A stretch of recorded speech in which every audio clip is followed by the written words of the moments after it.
Future సిటీలో land కొనాలని ఆలోచిస్తున్నారా? అయితే వెంటనే మాకు కాల్ చేసి పూర్తి వివరాలు తెలుసుకోండి. నమస్కారం.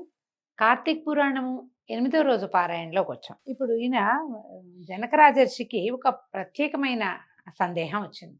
మనకు కూడా ఇలాంటి సందేహం వస్తుందండి. దీపం పెడితే చాలు, ఓ స్నానం చేస్తే చాలు, ఓ పురాణం వింటే చాలు. అంటే ఎట్లా సరిపోతుందండి?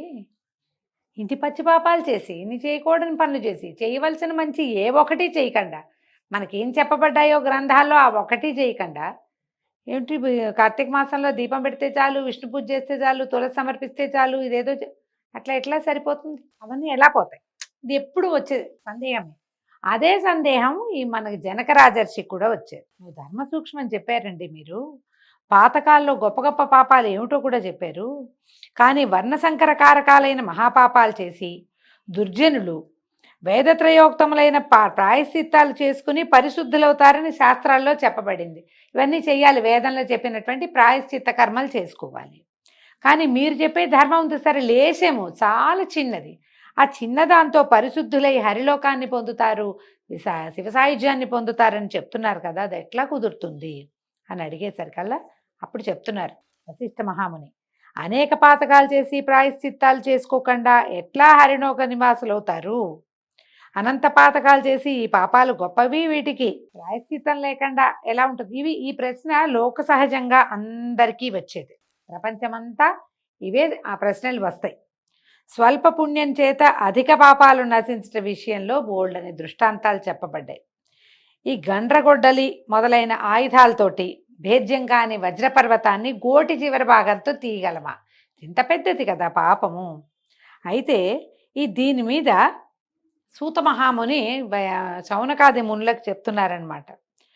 ఎవరైనా సరే ఈ లోకంలో మానవులందరూ కూడా, మనం ఒక ఇల్లు మంట పెట్టి, మన ఇల్లు కాలిపోతుంది, మనమే స్వయంగా మంటించాము, దాన్ని మనమే ఆ ఇల్లు తగలబెట్టాం, పెద్దగా అగ్నిహోత్ర ప్రీతిగా జరిగిపోతుంది, అదంతా మండిపోతుంది. ఓ పురుషుడు నీళ్లు తీసుకుని చల్లితే ఆరుతుందా? అది అంత ఇంటికి ఎన్ని నీళ్లు కావాలి? ఆ తర్వాత మహానదీ ప్రవాహంలో మనమే పడి కొట్టుకుపోతూ ఒక గడ్డి పరక పట్టుకుంటే మనం తప్పించుకోగలమా? తప్పించుకోలేము. కానీ ఇలాంటి దృష్టాంతాలు చూసినప్పుడు అవి ఎట్లా తప్పించుకోలేమో, ఇంత పచ్చిపాపాలు చేసిన వాళ్ళు ఒక చిన్న పుణ్యకార్యంతో తప్పించుకోలేరని లోక సహజమైన అనుమానం అందరికీ ఉంటుంది. ఎవరికైనా సరే. ఇప్పుడు ఈ కథ వినేటువంటి జనక రాజర్షికి వచ్చింది, అదే కథని వింటున్నటువంటి సూత మహాముని చెప్తుండగా వింటున్నటువంటి శౌనకాదులకు వచ్చింది, చదువుతున్న నాకు వస్తుంది, నేను చదివేది వింటున్న మీకు కూడా వస్తుంది. ఎన్ని పాపాలు ఎట్లా పోతాయి?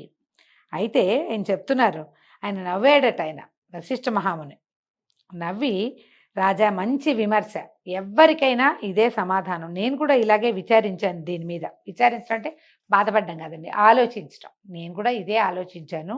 వేదశాస్త్ర పురాణాలని విచారిస్తే ధర్మాల్లో కొన్ని సూక్ష్మాలు ఉన్నాయి. ఏమిటవి? ఇలాంటి సూక్ష్మ ధర్మాలు ఎంత పనిని చేయటానికైనా సమర్థాలు. ఒకానొకప్పుడు గొప్ప పుణ్యం కూడా స్వల్పమైపోతుంది, స్వల్ప పుణ్యం కూడా అధిక ఫలప్రదం అవుతుంది. కాబట్టి ఈ విషయం మీద సందేహం పడద్దు, వినమంటున్నాడు. ఏం చెప్తున్నారు? ధర్మాలు ఎప్పుడు, ధర్మం కూడా గుణత్రయాలతో కూడుకొని స్వల్పము అధికము అవుతాయి. గుణాలు ఏమిటవి? సత్వ రజస్ తమో గుణాలు. సత్వము, రజస్సు, తమస్సు. ఈ 3 గుణాలు ప్రకృతి వలన కలిగినవి. ప్రకృతి అంటే మూల ప్రకృతి. ప్రపంచం దేని వల్ల కలిగిందో ఆ మూల ప్రకృతి వల్లే సత్వరజస్తమో గుణాలు కలిగినాయి. అంటే మాయ వల్ల జరిగినాయి అన్నమాట. ఇందులో సత్వం వలన చేయబడిన ధర్మం సూక్ష్మం. ప్రాయశ్చిత్తాలన్నీ కూడా తపస్సు, కర్మకాండంతా రజస్సు వల్ల కలిగినవి. ప్రాయశ్చిత్తాలన్నీ తమస్సు వల్ల, కర్మకాండంతా రజోగుణం వల్ల. ఇప్పుడు తమో గుణం వల్ల చేసిన ధర్మము తామసం అనబడుతుంది. అది నిష్ఫలం, అందువల్ల ఏ ఫలితము లభించదు. ఇందులో సత్వగుణంతో చెప్పబడింది సూక్ష్మ ధర్మం అని చెప్పాం కదా, అది కొంచెమైనా కాలయోగము వలన వృద్ధిని పొందుతుంది. దేశమనగా పుణ్యక్షేత్రము, కాలమనగా పుణ్యకాలము, పాత్రమనగా యోగ్యుడైన బ్రాహ్మణుడు.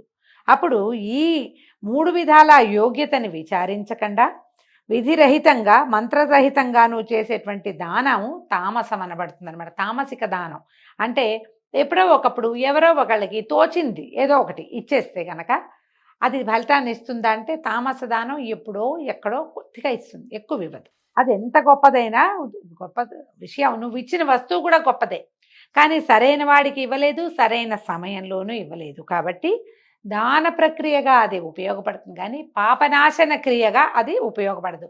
నీ పాపతో ఇంతకుముందు చేసిన పాపాలు పోతాయి, కర్మలు నశిస్తాయి అని చెప్పుకోవడానికి వీల్లేదు. కాబట్టి దేశకాల పాత్రములు విచారించి చేసిన ధర్మము కొద్దిగా అయినా సరే అది అక్షయమై మోక్షప్రదం అవుతుంది. ధర్మం అంటే అధికం స్వల్పం ఏదైనా సరే, పెద్దదైనా చిన్నదైనా కాలాన్ని విచారించి చేసుకోవాలి. కాబట్టి జ్ఞానంతో కానీ అజ్ఞానంతో కానీ దేశకాల పాత్ర విచారణ చేసిన ధర్మము అక్షయమైన ఫలితాన్ని ఇస్తుందట.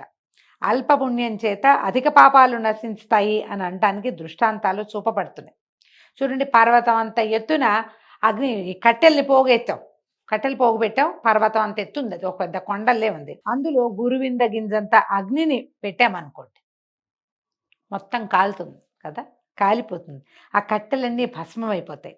మన ఇల్లంతా చీకటిగా ఉంటే ఒక చిన్న దీపం పెట్టినా కాసేపటికి నిదానంగా ఆ దీపపు వెలుగు మసక కాంతి అయినా సరే ఇల్లంతా పరుచుకుంటుంది, తర్వాత చీకటి నశించిపోతుంది. ఇప్పుడు చిక్కగా ఉన్న బురద నీటిలో ఎంతకాలం స్నానం చేసినా చివరికి నిర్మలమైన జలంలో స్నానం చేస్తే ఆ మురికంతా పోతుంది.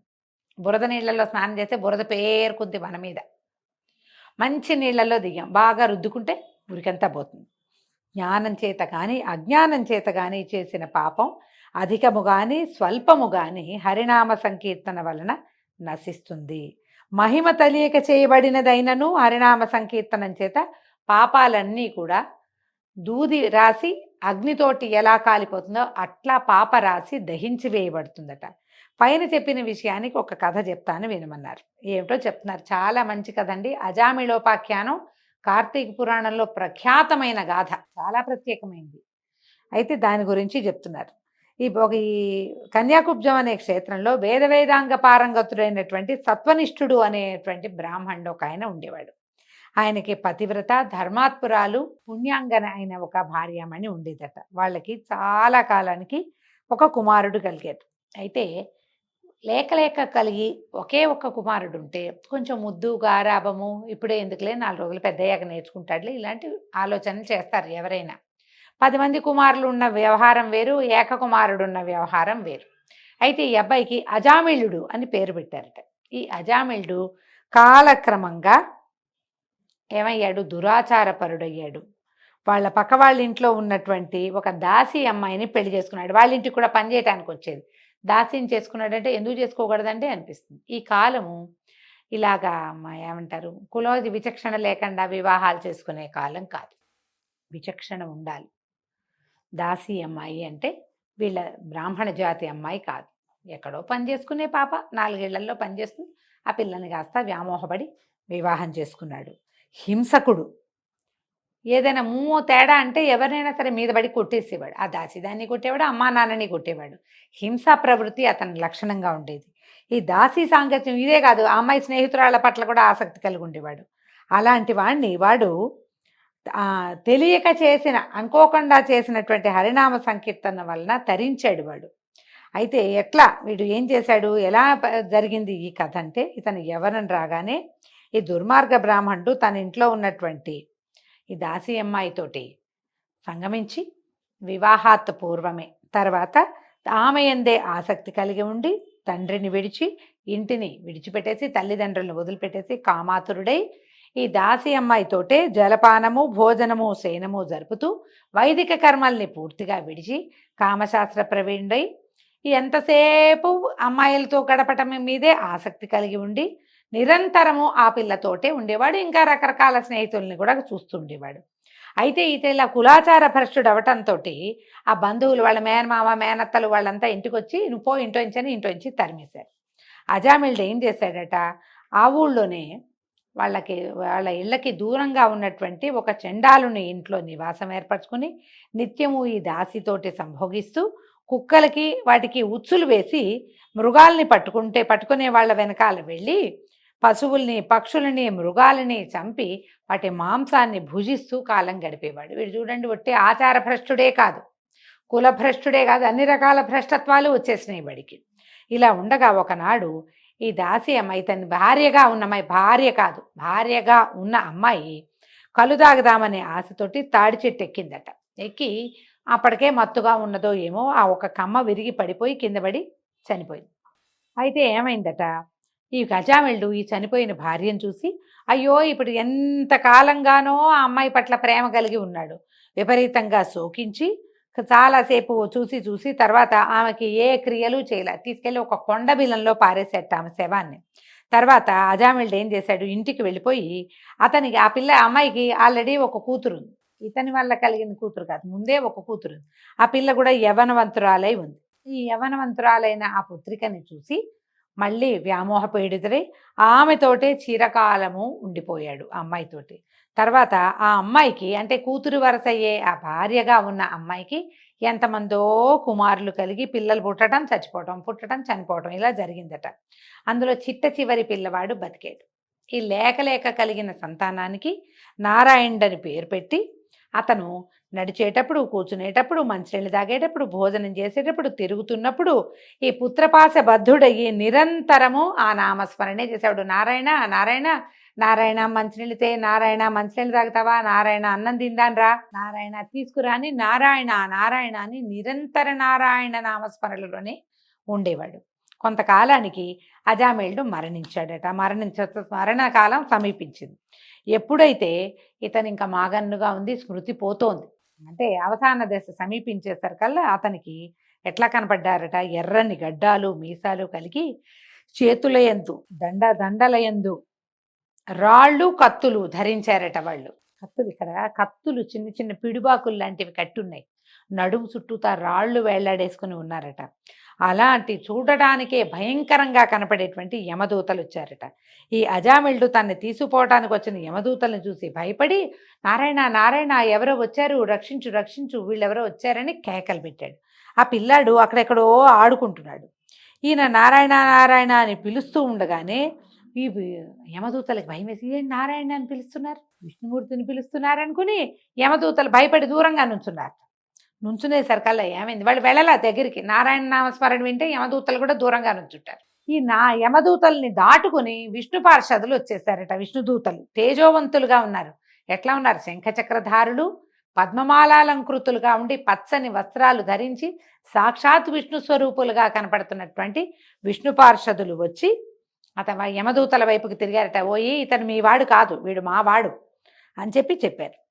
ఎట్లా ఉన్నారు, విష్ణుదూతలు పద్మముల వలె విశాలమైన నేత్రాలు గలవారు, పచ్చని బట్టలు ధరించిన వాళ్ళు, పద్మమాలాలంకృతులు, కిరీటవంతులు, కుండలధారులు, మంచి మంచి మాలికలు, వస్త్రాలు, ఆభరణాలు కలిగిన వాళ్ళు. ఇంకా ఉందండి, చతుర్భుజులు, సుందర దేహులు, శంఖచక్రాదులు ధరించిన వాళ్ళు, తమ శరీరాల నుంచి వచ్చిన కాంతులతోటి భూమండలం అంతా కూడా వ్యాపించుతోందట, వాళ్ళ నుంచి వస్తున్నటువంటి కాంతితోటి.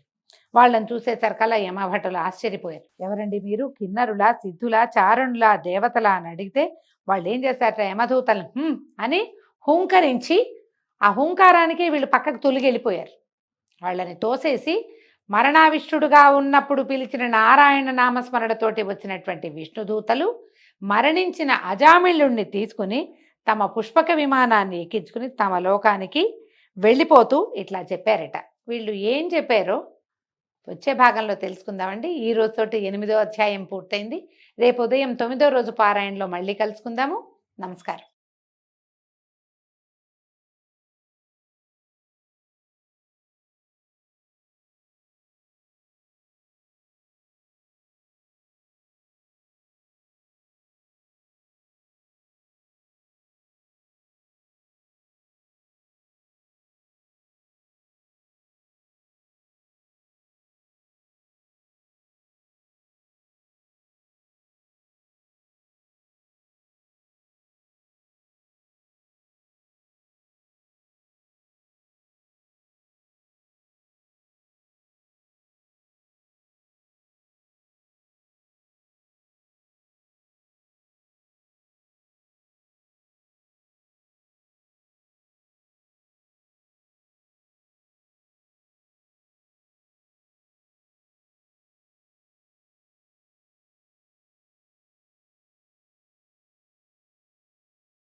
ETF ఇండెక్స్ మ్యూచువల్ ఫండ్స్ నేర్చుకుని స్టాక్ మార్కెట్లో రాణించాలనుకుంటున్నారా? వెంటనే ఈ నెంబర్కి కాల్ చేయండి.